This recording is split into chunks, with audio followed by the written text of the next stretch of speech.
Generally, we are programmed to strive for perfection, for the most optimal results without any flaws. However, we are here to dispel that myth today as we learn to embrace perfect imperfections. Hi there, I'm Jacqueline for Vero, where we go around the world searching out wild and scarce, hard to find wines to bring to the US for consumers, businesses, and distributors alike. And these wines, sometimes they might just be perfectly imperfect. All right, have you ever bought a handcrafted item, like a piece of clothing, and found out that maybe the color from product to product is slightly different, or the stitches are slightly uneven? We can accept these imperfections in those handmade high-quality products. Or go to the farmer's market, where you can ogle at malformed, misshapen, and surely delicious fruits and vegetables. We accept the imperfections in those small farm-grown produce. So why do we accept these imperfections in our products, in our produce, but not in our wine? But we think you should. And today we're going to explore this beauty of imperfection. So actually, this concept is well entrenched in Japanese and Eastern philosophies,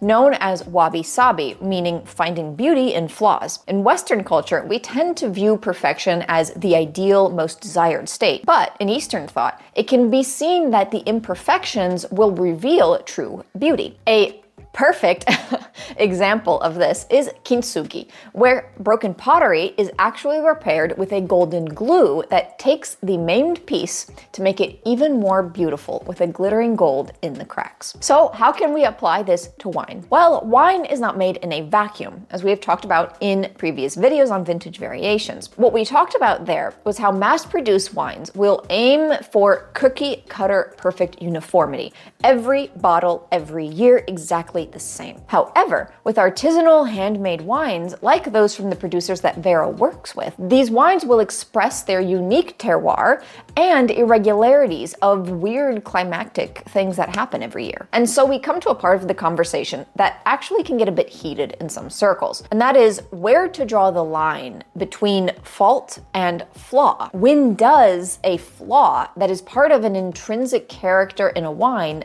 actually become an unacceptable fault? Let's say there are certain irregularities that are just not acceptable. Here, we can turn to author of Flaws in Wine, Jamie Goode. He champions this concept, saying that the dividing line between flaws that are acceptable and faults that are rejected is really going to look at the factors that cause these things and the overall effect that they have on the wine. Take, for example, the classic case of cork, caused by trichloranisol, or TCA. This is a famous fault that is caused by infected corks being used in closing a wine. It will leave a wine feeling flabby and with an overpowering aroma and flavor of unpleasant wet cardboard. This is generally considered to be unpleasant and unacceptable. And Jamie Goode argues that TCA, or cork taint, should never be accepted because it covers up and masks the wine's true flavors, leaving it unidentifiable. We only identify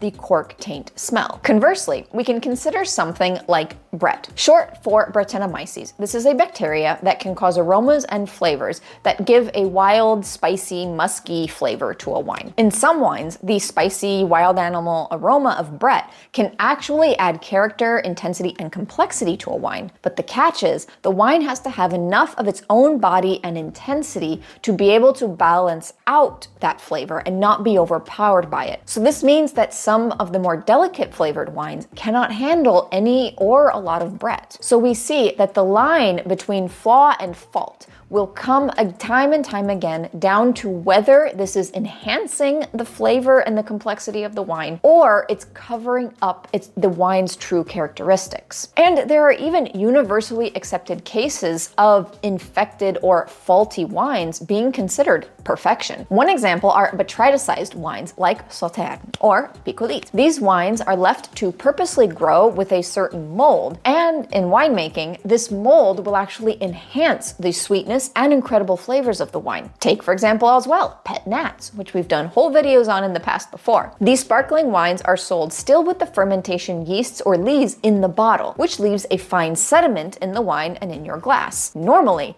cloudy wines or sediment in young wines is considered a fault. However, here with Pet Nats, it's a hallmark. Here, we tend to think of it in this way. Does the wine retain its sense of place and its terroir? Does this flaw enhance Or does it detract? Does it reflect a vintage variation like a hot year? Examining all of these characteristics is what makes wine and other artisanal products exciting and unique, because it's never the same twice. I mean, if we wanted the same product every time, we can always drink Coca-Cola, right? So now comes the question of how to enjoy these thoughtfully made wines that embrace the Wabi Sabi attitude of perfection in imperfection, without straying into the yuck taint territory. Well, Vero is here to help with that. You can check out the Vero shop on verovino.com to browse our selection of intentionally made, delicious, small production wines that can be shipped right to your door, or you can contact us for wholesale business pricing. While you're there, be sure to sign up for the Vero newsletter to never miss an article or a new wine drop. I will have everything that you need linked below in the description. Thank you for joining me today. If you enjoyed this video, please leave a like below and be sure to subscribe to the channel. I will see you with the next video, which, if you are interested in perfect imperfections, I suggest you watch this one here on vintage variations. I'll see you there. Bye.